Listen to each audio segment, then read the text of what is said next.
Getting hurt at school is the last thing a parent wants to think about, but injuries do happen. Laura Comfort is a personal injury lawyer and joins us this morning with some advice to keep in mind for back to school. Good morning, Laura.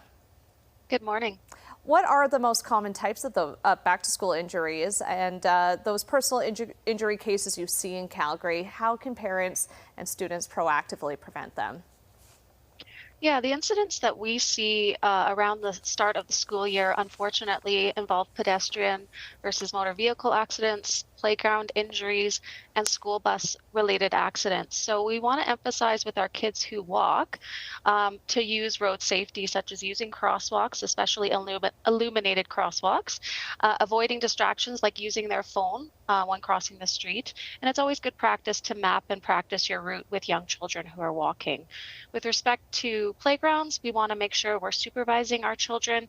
We're ensuring that they're using equipment safely and that they're aware of their surroundings. And then with respect to school buses, it's really important to highlight the importance of being aware of what's called the danger zone around the bus. So that's the 10-foot area around the bus where the driver and other vehicles have limited to no visibility of the child, which puts them in danger of being hit by the bus or another vehicle.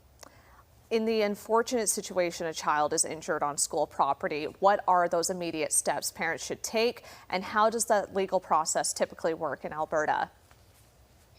Right. So in the event that one of these unfortunate events occurs, we always want to make sure that we secure medical attention first. First and foremost, make sure that safety is taken care of. After that, and only after that, do we want to make sure that we document everything that has happened, and that can include photographs of the injuries themselves and the location where the injuries occurred, and making sure that we report the incident in writing to the school administration.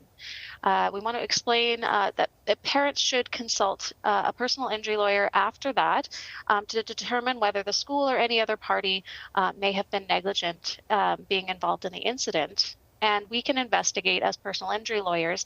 We can investigate the incident, gather that evidence, and file a claim potentially for damages, which might include medical expenses, pain and suffering, and future care costs. And then beyond the just typical school day, what legal considerations should parents be aware of for those sports or extracurricular activities? Right, and this is timely. I just got the form home from my own child who's in junior high. So it's important to remember that schools and coaches owe a duty of care to the students and children that they are supervising. And this duty of care is often characterized as a similar duty to that of a prudent parent. And this includes providing proper supervision, appropriate and safe equipment, and a safe environment. And so it's important to note that while waivers are often sent home relating to these activities, these waivers don't always protect against things like gross negligence or disregard for safety standards. And sometimes waivers by parents on behalf of children are not always effective. So a personal injury lawyer, if you contact them, can assess if this injury was a result of a breach of this duty, as well as whether this waiver that you may or may not have signed has effect in such circumstances.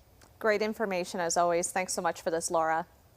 Thanks for having me. And of course, for more information, head to CumingGillespie.com.